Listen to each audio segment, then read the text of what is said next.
Je suis Othman Al-Asbat, un journaliste habitant dans la région de l'Est du Nil.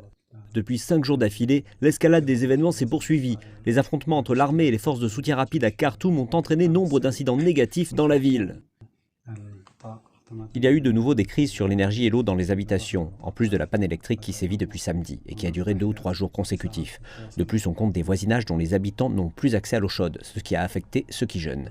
La situation humanitaire est également très inquiétante sur les marchés. La plupart des magasins ont fermé leurs enseignes, de même que les boulangeries. Et chez ceux qui ont ouvert leurs portes, on constate une hausse du prix des produits de première nécessité. Un certain nombre de consommateurs ont accusé les marchands de monopoliser les produits de première nécessité et de les stocker pour faire de l'argent et des profits. Ils ont estimé que les marchands n'avaient pas pris en compte les situations des citoyens dans les conditions actuelles. Les crises liées à l'eau se sont étendues à un certain nombre de quartiers proches de là où je vis, avec des pénuries d'eau tout autour. Les quartiers et les foyers souffrent. Certains quartiers dépendent d'une ou deux maisons pour leurs besoins en eau. Les citoyens souffrent des pénuries électriques actuelles. Les citoyens souffrent également de crises d'électricité graves. Certains patients prennent des médicaments vitaux qui doivent être réfrigérés. Les hôpitaux sont également dans une situation très difficile en raison du nombre de personnes blessées. Il y a aussi un certain nombre de blessés qui ont été dans l'incapacité de se rendre dans ces hôpitaux. Même les équipes d'ambulanciers ne sont pas parvenues à les évacuer en raison des affrontements continus dans les rues.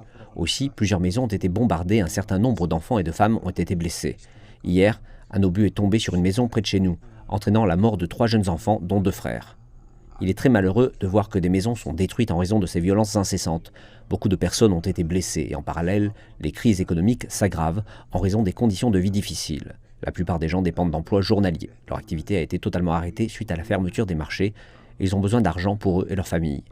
De nombreuses crises humanitaires, crise de l'électricité et de l'eau. Et une situation humanitaire très difficile, c'est ce que vivent les citoyens du Soudan, et même dans le quartier où je vis et celui d'à côté. Nous espérons que les deux parties écouteront la voix de la raison et arrêteront la guerre, ainsi le Soudan vivra dans une situation stable.